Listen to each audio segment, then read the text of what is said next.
Elderbell, a beautiful town where people live peacefully and without chaos. As always, the people of Elderbell went about their day in peace and harmony. Each house has unique flowers, and the streets are paved with beautiful old stones.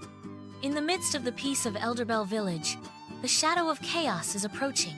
There is a light in the sky, but the residents of Elderbell Village are unaware of it. People looked up at the sky, puzzled and curious, wondering what was happening above.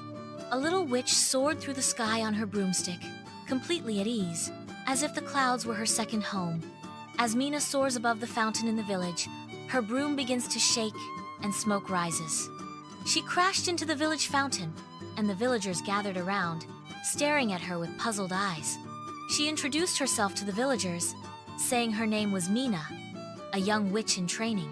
She told the villagers it must have been fate that led her to this village.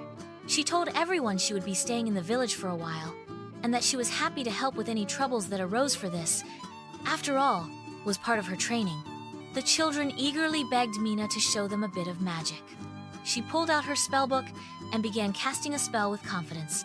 Suddenly, a cloud of rainbow-colored smoke burst out from the book, and Mina smiled confidently.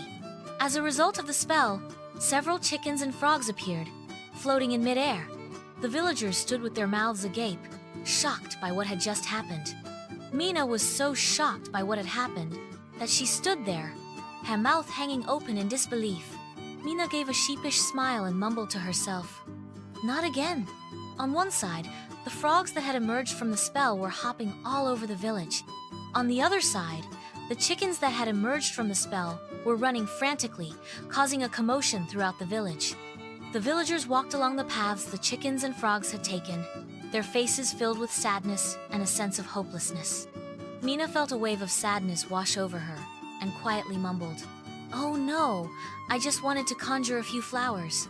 Several frogs hopped their way into the vegetable garden behind one of the houses. The frogs were busily chasing down and eating all the grasshoppers in the vegetable garden. Aunt Rosaline stared at the frogs in astonishment. Aunt Rosaline told the others that the swarm of frogs was eating all the grasshoppers in her vegetable garden. She laughed with joy, delighted that she no longer had to use pesticides to get rid of the grasshoppers. Aunt Rosaline told Mina that her frog had helped by eating all the grasshoppers in the vegetable garden. Meanwhile, a large number of chickens had laid eggs all over Elderbell Village. Mina saw several villagers carrying baskets of eggs, walking along cheerfully with smiles on their faces. She mumbled to herself, happy that her magic had been useful, even if not quite in the way she intended. Having seen it all unfold, the village chief approached Mina with a gentle smile and began to speak with her.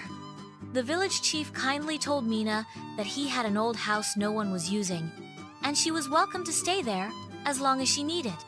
Mina and the village chief stood in front of a small cottage. Mina was overjoyed at the thought of finally having a place to stay. The little house had everything she needed, and it felt incredibly warm and welcoming. The village chief told Mina she could stay, but asked her not to use magic in the house. He was afraid it might collapse. Mina smiled sheepishly.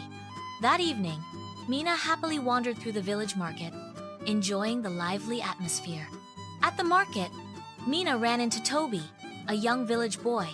He eagerly asked her to use magic again. Mina let out a dry laugh and told Toby, "Maybe next time,